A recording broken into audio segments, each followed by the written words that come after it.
doing a live podcast for the first time because for the month of July, I am intentionally stepping out of my comfort zone. I will be doing live Facebook videos for a minimum of 5 minutes every day in July. I do a 5-minute fitness. I work out more than that, but for a minimum of 5 minutes, I'm going to share a Facebook Live video since that is a stretch for me. It's not instructional, but the goal is to help people who need help. People need help with the rewiring and mindset shifts that are necessary in order to make changes that are going to benefit their life, specifically in the areas of health and wellness. And that has been it's been my own experience, and then it's also been my experience in coaching people and speaking with people, is that there is a wall up, or there's a something that's stopping people from making the changes and being consistent with the things that are going to benefit their lives. I don't have it all straight, but for whatever reason, I have something inside me that empowers me to continuously implement a new thing, and then I have the ability to stick to it. That is not the case with journaling for some reason. This has been recommended to me by my therapist and friends and everyone for a long time. It's not something I'm consistent with, but it's something that I do from time to time. I have been feeling a bit of anxiety this week. I do know why, and I know what the trigger is. But in my dealing with it, I started journaling again. So journaling is, even though I'm not consistent with it, it's something that is in my resource kit that I'm able to pull out and refer back to. So this is a journal entry from April. It's at night, so I must have been feeling very anxious for the day, but always still talking to myself and wanting to do better.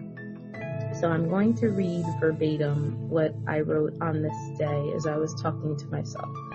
Okay, you have social anxiety, depression, whatever valid reasons or conditions you may have, there's still opportunity to do better. Do better with your anxiety attacks. Take less time to rebound. Get faster at reframing. Add in a new tool or resource to support yourself. Do better with the anxiety. Let there be more time in between occurrences.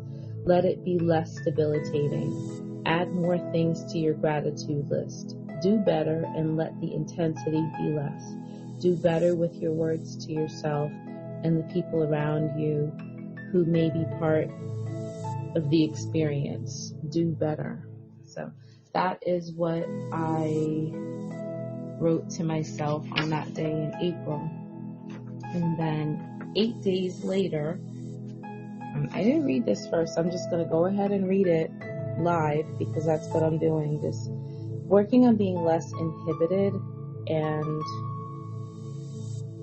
just less inhibited and stepping out of my comfort zone. Okay, so I wrote, I'm giving this a try. I'm currently feeling quite anxious. I don't know how I'd rate it. My face is twitching. I drank magnesium, took a shower, tried to organize a few things, but now my thoughts don't seem stable. I'm feeling a desire to organize something, maybe a deck of cards. Oh, also, I am playing worship music, trying to get back present in my body. So that is what I wrote that week. Not sure what was going on that week that I wrote these things, but if we just go back through what I wrote, I'm giving this a try, this being journaling.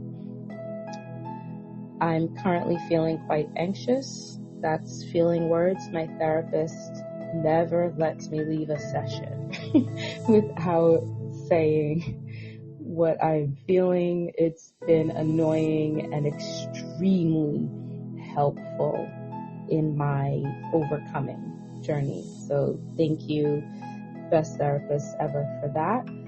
And then I said my face is twitching, which I did start a new tool tonight.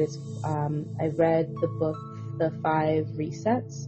The 5 Resets. I have to look up who the author is. Aditi is her first name, Dr. Aditi. And so I just started expressive writing tonight, which for me just feels different from journaling. I'm not sure if it's the language, but I wrote tonight how when I do get still, if I'm meditating or just taking an intentional time to be still, I actually feel vibration in my face. So as much as I'm trying to be still, I feel the tension and vibration and overstimulation in the rest of my body. So back to the journal entry, I wrote, my face is twitching. I drank magnesium. I am a health and wellness coach, and nutrition is key for me. It has been, and that's, my encouragement. What I educate people on is how to leverage nutrition and exercise for better health outcomes, and that's emotionally and physically. So I drank magnesium that day. I took a shower. So at this point, I have started journaling. I put a feeling word on it. I'm attempting to rate where I'm at with the anxiety. I'm identifying how I feel in my body. I drank magnesium to work on whatever deficiencies might really be there. I have taken a shower. That's 6 things that I have attempted to do on this day with anxiety. And I tried to organize a few things. That's number 7. Then I shift and say, but now my thoughts don't seem stable. So I seem very aware that there's a sickness here in my thinking. And that's been the key for me, is knowing that unlike a physical sickness where your kidneys are not functioning properly, your blood pressure is not stable, my thinking is not stable, and my thought life is what is in trouble and needs support. So I've identified my thoughts don't seem stable.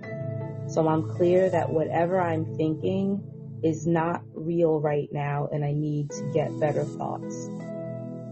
I'm feeling a desire to organize, because organizing things is also part of my toolkit. It helps me to physically put my hands on things and feel a sense of control. So there have been times where I'll drop the tray of jewelry on the floor. I'll knock over my pens and pencils or something. And you would think that would cause dis-ease. But I actually am like, oh, thank goodness, something to organize. Also, sorting the laundry is helpful. So organizing things, I might reorganize the cabinet, my dresser. It's always, anybody who's living as an adult in a home, there's an endless list of things to organize. So that's helpful to me. So I said, I'm feeling a desire to organize something, maybe a deck of cards. I've even tossed cards on the floor to go ahead and organize them. I remember doing that as a child, putting them in order. Cards were really big in my life as a child. Even just shuffling cards is very peaceful and relaxing to me. Then I said, I'm trying to get back present in my body. And that's how I ended that. I'm trying to get back present in my body, because I recognize that anxiety is just feeling really overwhelmed about something in the future that hasn't even happened, and I just need to get back present in my body.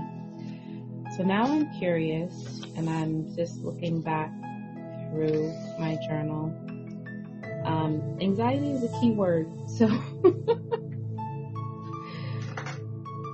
immediately I see the word anxiety. This is back in January. I feel uneasy, I'm looking for rest. So I never really do this in the bit of journaling that I've done to go back through it, but I feel like it may be helpful for me as I move forward. So anyway, as I'm ending the day, I definitely have had an anxious week. Again, I know exactly what the trigger is. That is not the issue, so I'm able to identify it, but it's what I do about it that is the key thing. So I listened to music, I did a little bit of singing and dancing. I got into a focus session with another human being. I'm very big on these focus sessions, and shared with her that I was doing my evening expressive writing, and that was for the first time. So in the 5 Resets is a really great book. I listened to it for the first time. I will listen to it several more times because that's how I do with audiobooks, especially when they are helpful to me. And she talks about the rule of 2 in the book. The book's purpose is to help you navigate stress in a better way. My takeaways were having a better relationship with my phone, all things I'm aware of, but it helps to read it, hear it, and then I like to say speedy implementation of the things. I'm not going to wait till next year to say, oh, that book recommended some good things that I can tap into. I'm going to do those things right now. So I just listened in the book that expressive writing was a good tool. And I listened to the Mel Robbins book, Let Them, a few weeks ago, and she made a suggestion about the 5 whys. I only listened to that book one time, so I don't remember the whole thing, but I took that away, the 5 whys. So at the end of my expressive writing, I asked myself 5 whys. So I'm going to share my 5 whys before I close out this live recording. Why am I doing this? Because the author suggested it from the 5 Resets. Why? That's the second why. Because I want to be more emotionally resilient, balanced, and mature. Why? So I can overcome anxiety, depression, and being triggered by the same stuff over and over again. Why? So I can be a successful motivational speaker and coach. Why? So I can have a greater impact on my community and the world. So that is my answer for the 5th why. And then I said, maybe I'll ask myself these 5 whys daily in my writing. I love my ability to implement these tools I learn and read pretty quickly, and they help me to effectively manage life, stress, and overcome anxiety and depressive symptoms. Something great about today is that although I was triggered by XYZ thing, my ability to get out there, get moving, and do what was necessary really shined through. I'm proud of myself for that. I feel empowered and on top of things. Also, because of XYZ trigger, it forced me to get out of the house instead of exhibiting depressive symptoms. I'm paraphrasing like just a little bit. And then I had 1 minute left in my focus session, and I said, what I'd like to share is that I think I'm a really phenomenal human being, and I'm proud of myself for always doing my best to level up. Great job, Alexis. I love you. So that is my first expressive writing that I am sharing with the whole world who's willing to take the time to listen.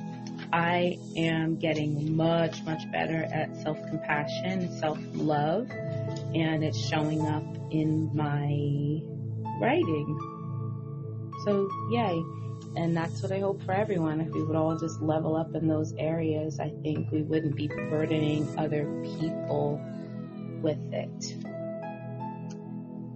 So, again, as always, I hope at least even one thing that I've said is helpful and in fostering connection so people don't feel quite so alone. And be well.